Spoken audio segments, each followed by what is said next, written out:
Thank you for joining Wars of the Roses as we continue with Lesson 9, Ye Shall Be Hated of All Men, of International Esoteric and Illuminated Bible Lessons by R. Swinburne Clymer. International Esoteric Bible Lessons prepared for the Sunday Schools of the Church of Divine Illumination. Matthew 10th chapter, 1st through 24th verses. Golden text. And ye shall be hated of all men for my name's sake, but he that endureth to the end shall be saved.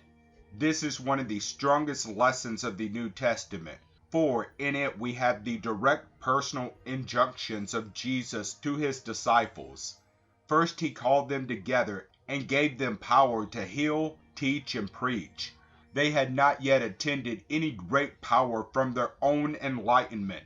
The power they now had was transferred eighth power from the soul of Christ. After they received illumination, they drew upon their own soul's power. After illumination and baptism of fire, the Christ power was poured into each soul, and they were dependent upon another for guidance and assistance. This was the first time that he sent them out to heal, teach, and preach. Heretofore, though in his presence daily, they had not gained sufficient enlightenment to be able to bear the message. This should be carefully followed by every truth bearer. Too many start out who are not properly equipped, who have not received power from the Master, who guides them, or who, knowing too much, cannot be taught, and go out teaching without authority. No person should attempt to teach until he has been thoroughly trained. Tell the story of the truth, how much it has done for you, and what it can do, but make no effort to set yourself up as a leader and a teacher until you have been thoroughly prepared for it. The harvest truly is plenteous, and the laborers are few, and many teachers are needed, and a place will be open for all who obey. You must learn to obey yourself before you may exact obedience from others. The disciples spent their time in study and training, and when they were ready, the Master sent them out. Verse 5. These 12 Jesus set forth and commanded them, saying, Go not into the way of the Gentiles, and to any city of the Samaritans enter ye not. Verse 6. But go rather to the lost sheep of the tribes of Israel. Why did he command them thus? The Gentiles and the Samaritans were shut out. Why? Far back, where Abraham taught his own people, we lost sight of the Gentiles in a sense. But in separation of the family of Noah, we find that a number of the Gentiles were led into Egypt. In fact, all nations outside the Semitic race were Gentiles. The Gentiles of the Egyptians knew the truths. So did many of the Asiatic. The Jews were the most material, flesh-loving people of that day. Their religion was nothing but symbol and ceremonies. Hence, they were furthest away from truth of any nation. They were the negatives. They were always backsliding, being led away by divers lust and strange people, and losing sight of the truth. Therefore, they were the lost sheep, and needed what the others already possessed. Verse 7. And as ye go, preaching, saying, The kingdom of heaven is at hand. Verse 8. Heal the sick, cleanse the lepers, raise the dead, cast out demons. Freely ye have received, freely give. He was able to do all that he had told them to do before they were sent out. He gave them power. They were filled with his own thoughts, his instructions. He also tells them not to provide for themselves, for the workman is worthy of his meat. All that we earn in healing, cleansing, and helping people, we are worthy of. Many seem to think that a religious work or healing should always be free. Yet he tells them they are worthy of their meat. People should not give something for nothing. Neither should they expect something for nothing. Spiritual benefits are the hardest to attain of any, and the teacher of the spiritual reality has the hardest work of any. There is no work so difficult to prepare and present to the people And no matter how perfect and beautiful it is always being found fault with. Verse 11 through 14.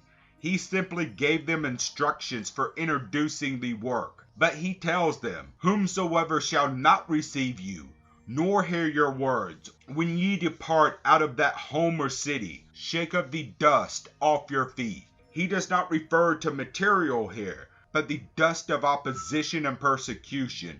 When we shake off anything, we thrust it from us, we let it go, and this he advised them to do, not to oppose and persecute in return, but to let all those evil thoughts be forgotten and forgiven. Verse 15.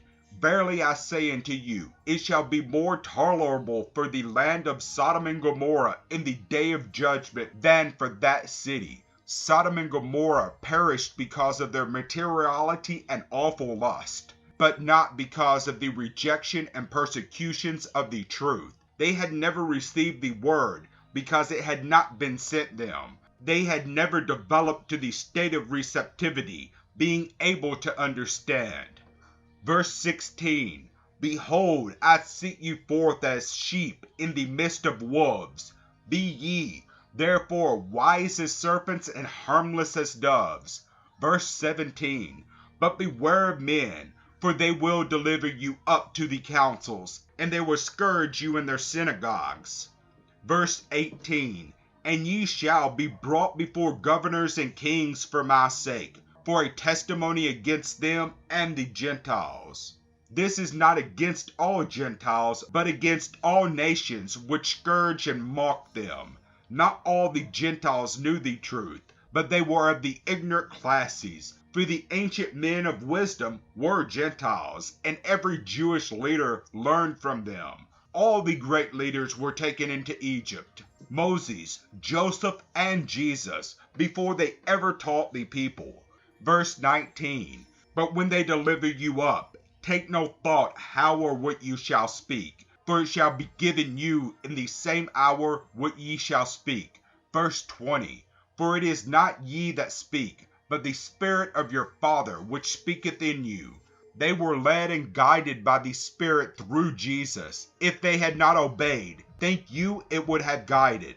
If they had thought they knew what to say and would outline their program, they would have failed, as we of today so often do when we refuse to obey the Master who leads us. Verse 21. And the brother shall deliver up the brother to death, and the father, the child, and the children shall rise up against their parents, and shall cause them to be put to death. This must not be taken in the literal sense. The death here is not material death, but of the soul. When the soul refuses to be saved, it must be delivered up to its death. For brother, nor parent, nor child can save the soul that refuses to save itself. Verse 22. And ye shall be hated of all men for my name's sake, but he that endureth to the end shall be saved. The world always hates those who represent the Christ, the true conception of God, but those who endure to the end shall be saved. If we cling to the Spirit, if we obey and follow righteousness, we shall save ourselves from the soul's death. Verse 23. But when they persecute you in this city, flee ye into another, for verily I say unto you, ye shall not have gone over the cities of Israel, till the Son of Man is come. And this was true. Their illumination was given to them long before they had preached in every city, but it was after the crucifixion that they were baptized with the Spirit of fire, which is the Son of Man. Son of Man. For the soul is the son of the body, and is indeed the son or son of man. Thank you for watching, and please don't forget to share, like, subscribe, and comment. And if you can, please consider donating to Wars of the Rosies. Links to PayPal and Patreon are in the description. Thank you so very much.